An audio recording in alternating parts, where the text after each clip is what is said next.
Bonjour, je m'appelle Nicolo Yola. Bonjour à tous, je m'appelle Oriana Martinez. Bonjour, je m'appelle Oscar Rodriguez. Lorsqu'on pense en Haïti, sa réalité linguistique s'impose immédiatement. Le français, héritage de la période coloniale, est-il associé souvent au pouvoir et à la mobilité sociale. Avant l'arrivée des Européens, l'île était habitée par les Taïnos, qui la nommaient Agiti, terre montagneuse, et vivait en communauté agricole. La colonisation a profondément transformé cet équilibre en établissant des hiérarchies sociales et linguistiques dont les effets persistent dans la société haïtienne contemporaine. Parlons maintenant de l'éducation en Haïti, un aspect fondamental qui est très affecté par l'utilisation inégalitaire de la langue.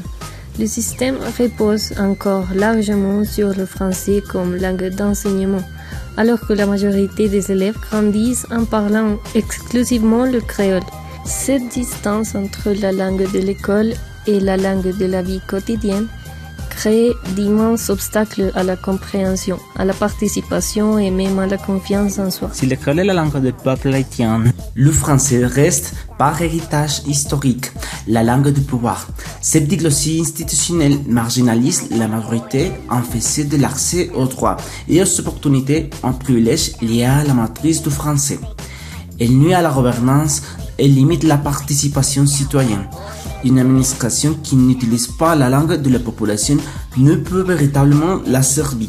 Donc, l'histoire coloniale a établi une hiérarchie linguistique dans laquelle le français est associé au pouvoir, à l'éducation et au prestige, tandis que le créole, langue de la plupart de la population, est relégué à des usages plus informels comme le marché ou des dialogues familiers.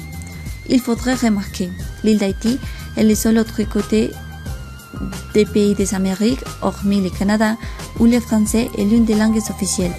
Mais surtout, près de 11 millions d'Haïtiennes et d'Haïtiens parlent majoritairement le créole et 2,6 millions l'apprennent. Donc, on demande aux élèves de maîtriser des contenus complexes dans une langue qu'ils ne maîtrisent pas suffisamment, ce qui entraîne des retards d'apprentissage et un taux d'échec élevé. Pourtant, le créole possède toutes les capacités linguistiques pour transmettre les savoirs. Le véritable enjeu est donc d'assumer pleinement un modèle bilingue cohérent en garantissant la mise en œuvre des politiques qui valoriseraient les deux langues au lieu de les opposer. alors l'UNESCO parle de les lois, les décrets et les documents officiels des tribunaux sont systématiquement rédigés et publiés en français. Alors, un citoyen non francophone est donc de facto exclu de la compréhension de ses propres droits, devoirs et des procédures et judiciaires qui les concernent. De la même manière, l'UNESCO parle des niveaux économiques et pour toutes les matières formales.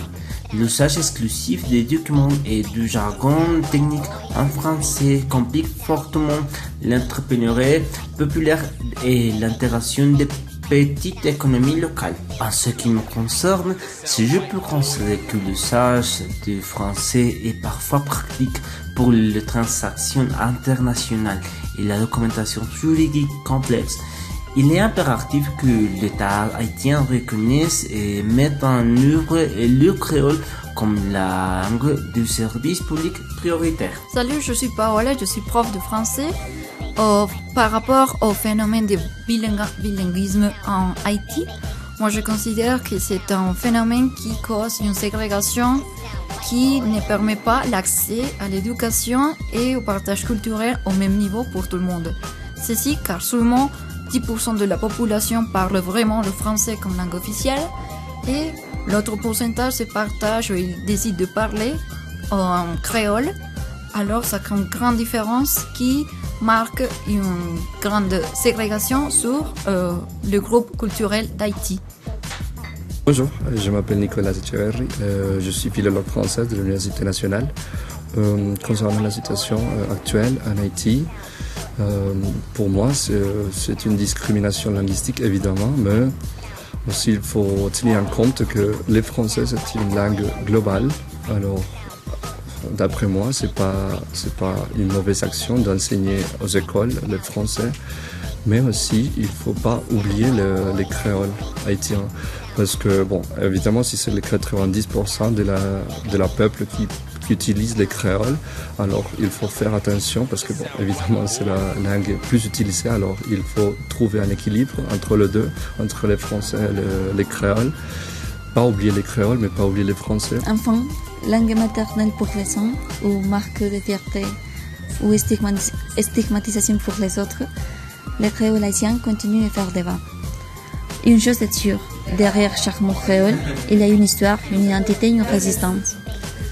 Le créole en Haïti, ce n'est pas juste une langue, c'est une mémoire, une lutte, une identité en construction.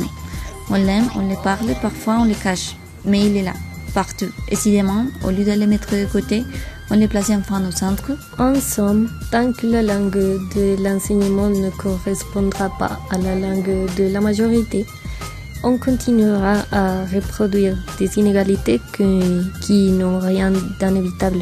Une réforme linguistique sérieuse pourrait à elle seule transformer profondément l'expérience scolaire de milliards d'enfants. J'ai la certitude que le bilinguisme ne doit plus être un outil de ségrégation sociale, mais un levier de développement. La véritable souveraineté administrative et économique d'Haïti repose sur l'inclusion linguistique et la reconnaissance effective du créole comme langue officielle du travail dans toutes les sphères nationales.